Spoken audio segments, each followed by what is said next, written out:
Hey guys, today we'll continue reading the book Wake Me Goodbye. Last time we've read chapter 1, right?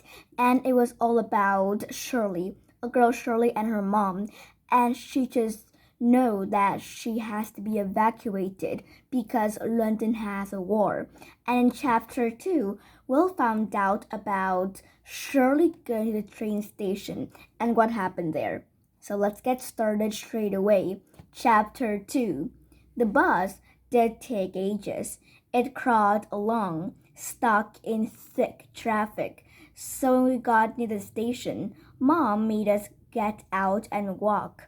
Come on now, Shirley, don't dawdle like that. We haven't got all day, she said. I'm coming.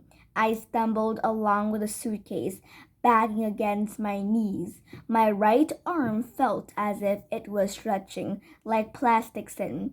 By the time I got to the end of the road, it felt as if my burning hand were brushing the pavement. Dear goodness, don't be such a weakling, said Mom. You've hardly got anything in that case. Here, give it to me. But you have to manage it yourself when you get off the train. No, I'm fine, Mom, really, I panted. Mom sniffed and seized the suitcase. Dear God, what have you gotten here? It weighs a blooming ton. You told me to put my coat in, I said. This feels as if you got 50 coats inside. Mom put the case down on the pavement and snapped it open.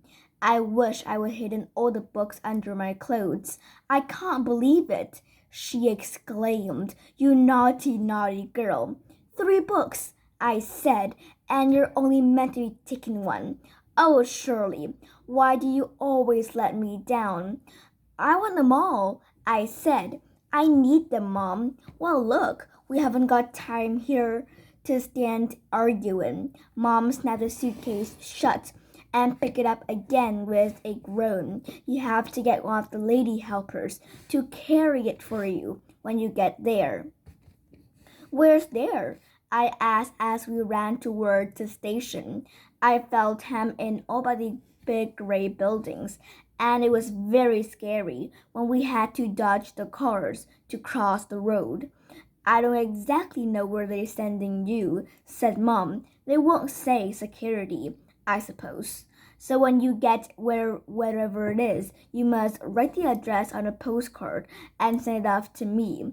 I have tucked one in your gas mask case, already stamped, and a pencil. There's a half-crown too, just in case, but don't spend it on sweets. It's for emergencies only. Keep it safely hidden. She patted the box hanging over my shoulder. I hated my gas mask. We had to practice put them on at school. And suddenly everyone turned into hideous monkey aliens, even me. Promise you'll send the postcard as soon as possible. I'll be worrying about you, said Mom. And make sure you go to a really good family. Keep nice and clean on the journey and tie your hair ribbon properly if it comes undone. I want them to see you come from a decent home. We're not Cockney riffraff. There was a whole stream of mothers and children making for Victoria Station now. It was like a vast stone palace and so noisy, absolutely crammed with children. There were big kids, little kids, fat kids, thin kids, every kind of kid, some laughing and lurking about, some bawling their eyes out. There were scruffy kids with grubby faces, girls in skimpy summer dresses with their best vest sleeves showing, and boys in torn jerseys with scabby knees. There were post girls in purple school uniform with straw boaters standing 2 by 2 in a long line like Noah's Ark animal, chivied into place by 4 nuns like flapping penguins. An announcement suddenly boomed out on the station loudspeaker. Hello, everyone. Listen carefully. Oh, my Lord, Ma murmured. It's like the home service on the wireless. The unseen speaker told us all to go and line up with our school. Mothers were to say goodbye to their children and not try to go on the platform. Stuff that for a game of soldiers, said Mom, taking hold of my hand. I'm putting you on the train myself and making sure you get a good seat next to someone decent. Which train will it be, Mom? I asked, because there were big steam engines on each platform. See all of those bossy-looking women in green uniforms holding lists. They all know, said Mom. Are they in the army like Dad? No, you soppy date. They're women's voluntary services, and they all think of the world of themselves. They elbowed her way through the great crowd, using my heavy case rather like a battering ram. I scuttled along in her wake. Excuse me, could you tell me where the Paradise Road school children are lining from? She asked the nearest green uniform. Yes, Mother, over on platform 8, the woman replied. Mother? Mom hissed at me as we made for the right platform. I'm not her bally mother. Who do they think they are? We found platform 8, and I recognized a few of the children in a long, straggling line. Oh no, that was Marilyn Henderson tossing her ringlets and showing off. She was wearing a new yellow dress and a fluffy white bolero made of Angora rabbit fur. I've always ached to have a bolero like that. Are these Paradise Road children? Mom asked me. I think so, I muttered. Good Lord, what a rowdy bunch. Are you sure? That's Marilyn Henderson over there, I said. You know, I told you, the girl who pushed me over. The one in yellow? Well, she looks a little right, madam. Pretty hair, though, said Mom.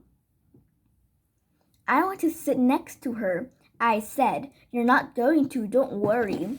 There was another woman in green uniform standing at the entrance to platform 8, holding a clipboard with a great long list. This is Shirley Lewis Smith, Mom told her.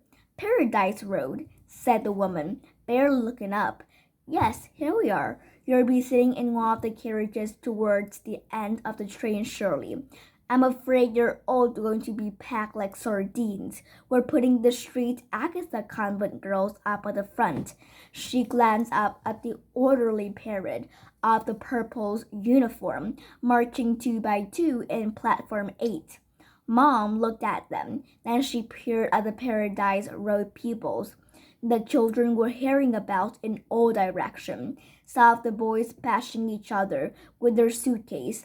Can my Shirley sit up at the front with the convent girls? She asked. No, not if she's Paradise Road, said the WVS woman, frowning. Now, said goodbye to Mother, Shirley, and go and join the others. She looked at Mom. Best not to prolong things. You'll only upset her.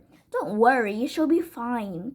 She turned away to deal with 2 children who were crying because they couldn't find the right platform. Don't worry, said Mom. It's blooming chaos here. I'm not going to use till I see you all right, pet. She only ever called me pet when she was really fond of me, like the time I came home from my old school with a gold star. I hung on to her. Turn around so she can't see, Mom said. I did as I was told. Quick as a wink, she tore the bottom half of my label. The part said Paradise Road Junior School. There now, you can join up with the other convent girls. They look like little ladies, said Mom. I come down the platform and make sure you get a good seat with them. Will it be a long journey? What if I feel sick? I asked. I nearly disgraced myself on the coach trip to the seaside. You won't feel sick on a train, though perhaps you shouldn't risk reading just to be safe on the safe side. Mom approached the clipboard lady again. She has dispatched the weeping children elsewhere. She sighed when she saw that it was Mom and me again. Haven't you said your goodbyes yet? She asked, though the answer was obvious. I know you're not allowed to stay where the kiddies are going, but could you give me some ideas of the length of the journey, please?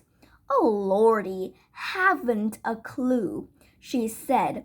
I'm not going with them. I have to wait for the next batch at 11.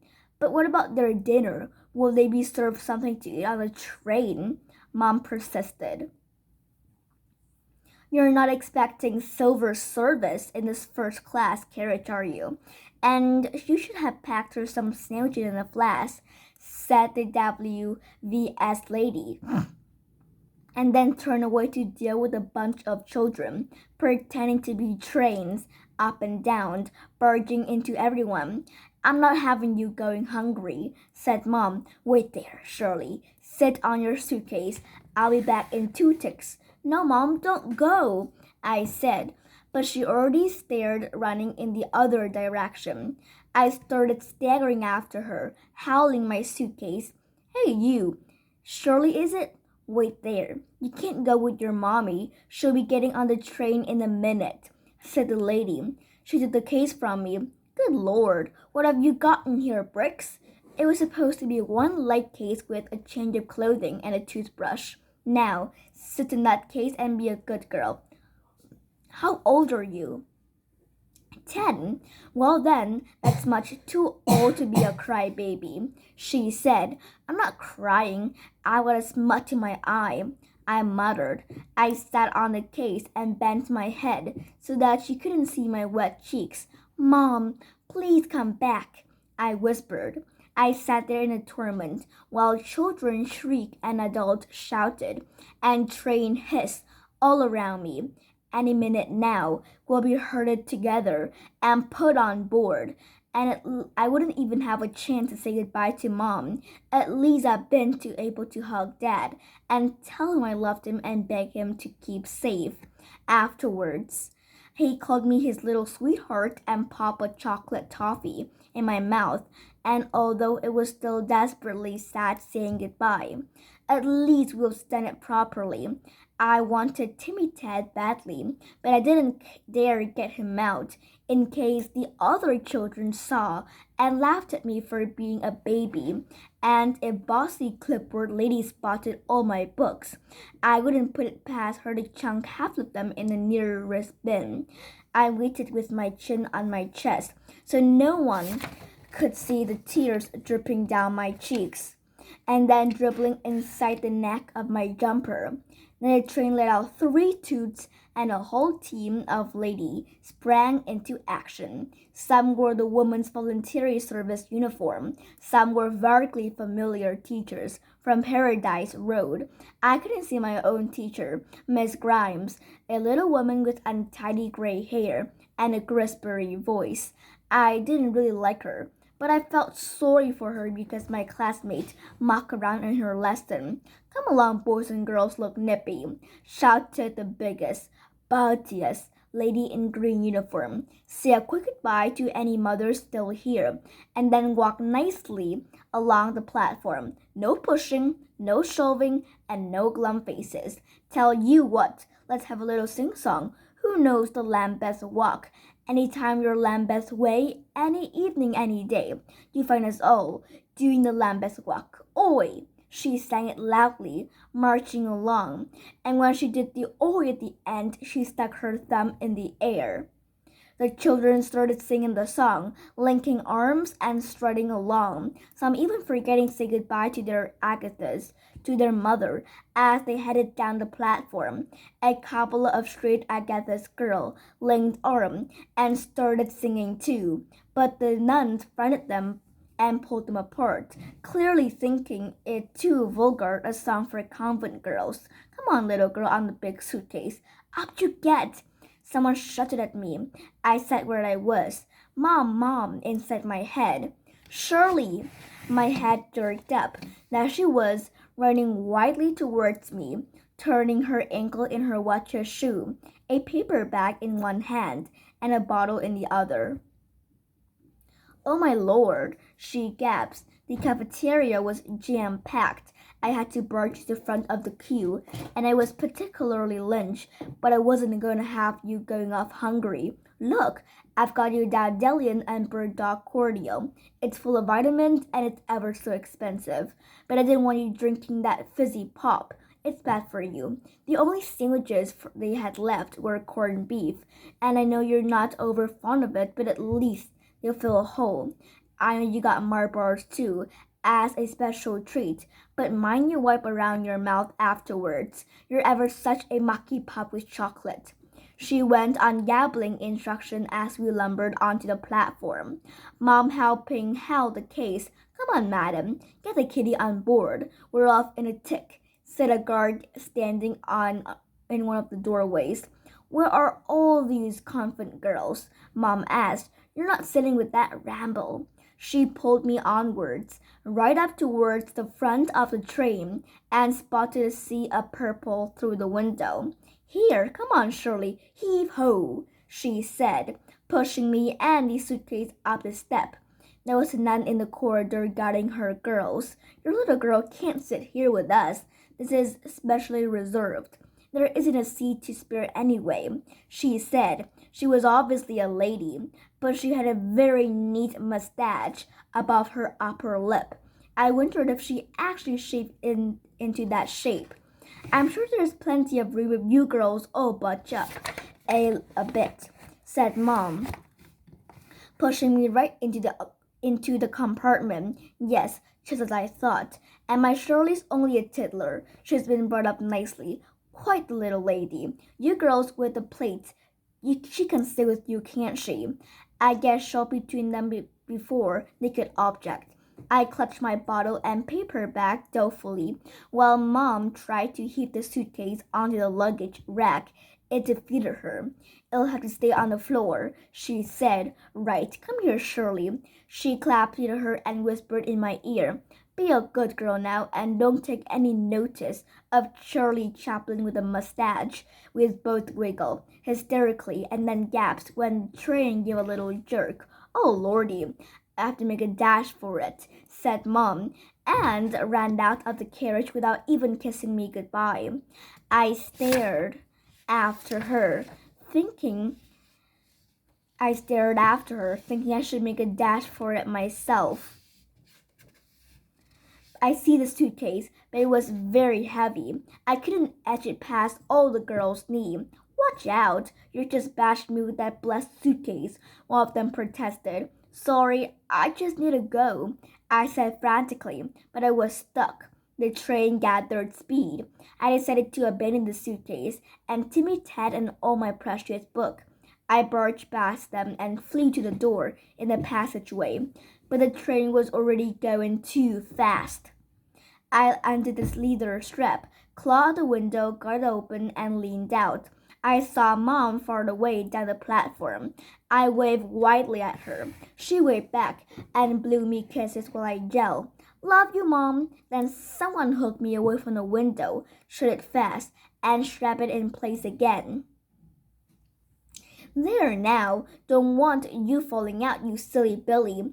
There was another woman's voluntary service lady, but she was younger than she others, with short curly hair and a smiley face. Hey there, I'm Miss Haverford, but you can call me Annie. What's your name? I'm Miss Smith, but you can call me Shirley. I said. I was simply copying her to be polite, but it made her chuckle. Thanks, Shirley. Now, where have you sprung from? I jerked my head at the carriage of convent girls. She raised her eyebrow. How come you're not in that purple get-up then? My mom said I had to wear my best jumper and my pleated skirt, I said truthfully. And very nicely looked too. Well, better go back to your seat and there's a good girl, she said. I didn't have a seat. The two girls with plates were sitting together again. Someone had put my sandwich in the corner. The bottle had rolled up under the seat. I had to bend right down and borrow for it, while the girls giggled. I hope my knickers weren't showing. They were an embarrassing shade of pink, with a lace frill, not plain white like proper knickers. I knew I was blushing when I stood up again. The nun in the corner sighed at me. Here, you'll better come and sit with me, she said. I did my best to squash into the merged space between her and a girl with gold-rimmed glasses. and black hair and a long smile. She seemed to be the only friendly person in the carriage. The other girls all talked in a squeaky voice, laughing and joining each other and making silly jokes. None of them seemed to have a proper name. They were all Goofy and Munchin and Snubby and Pinky. I thought they were ridiculous and wished Mom hadn't showed me in with them. They clearly didn't think much of me either, pulling faces at me when none wasn't looking. Then they were started kicking my case, that special shiny sample case. First, the two girls would play kicks. One was Goofy, though her teeth didn't stick out particularly, and the other smaller one was Munchin. Then they all started joining in, except for the girls in glasses next to me. They weren't kicking hard, but their post-start right sandal were making dusty mark on the leather. I couldn't bear it. Stop it! That's my dad's suitcase, I said sharply. They all giggled. Goofy kicked again. Oh, stop it, Munchin said in a funny common accent. I realized she was mimicking me. She thought I was common. The children in my school mocked me because they thought I talked posh. I couldn't win. But I could stop them kidding the suitcase. I watched Nan when she stared back, dabbing in her own suitcase for something. My foot shot out and kicked the Munchin girl sharply on her ankle. Ow, you beast! Sister Josephine, the girl just kicked me. She screamed. The nun frowned. I'm so sorry, I didn't mean to. It just got caught in here. I was trying to get up because I need the toilet and my foot just went the wrong way. I gabbled. Charlie Chaplin was famous for his cane, and this nun could have one tuck up her long black sleeves, for all I knew. The girls were giggling again. Even the Munchin one I'll kick. She needs the toilet, she gasped. Oh, little totty toilet, said Goofy, and they all shrieked again. Girls, stop this vulgar nonsense, said Charlie Chaplin. You're the one that said it, Sister Josephine, said Munchin. That'll be enough, Monica, she said firmly. She looked at me. You better go and find the WC then, she whispered the weird word as if it was very bad. WC? I've never heard the toilet called that before, but it was clearly what she meant. I didn't really need to go. I just made the first excuse that came to my head, but I was committed now. I stood up and squeezed past my suitcase. Monica gave me a vicious poke as I went, but Sister Charlie Chaplin was watching. Monica, I saw that. How dare you be so unkind? What would Jesus say? She snapped. I didn't know what Jesus would say, but I'll say hooray. The short-haired smiley woman was still guarding the door in the corridor, having a cigarette. Hello, Shirley. I hope you haven't come to fling yourself out the window again, she said cheerily, and then took a long drag. Is that Craven, eh? I asked. No, it's a Players. I like my gaps for full strength, I said. My mom smokes Craven A's, I said. Then your mom's a lady. I beamed at her. Please, Miss Annie, do you know what the WC something is? Double what? I forgot what it's called. The nun lady in there. I want the toilet. Oh, I think she might have called in the WC.WC, short for the water closet. Very refined people, nuns. The toilets are at either end of the train, but the one at the front is already out of order. Some kid been sick in it, so it's like not too good. When I finished going in, it was so crowded. Children are sick. I drove back to the carriage with Charlie Chaplin and the purple pupils. And that's the end. Next time will be chapter 3. Let's see if Munchin, Goofy, and Pinky and the nuns, Charlie Chaplin, and surely how it will went. So bye guys. Thanks for watching and I'll see you in the next video. Bye.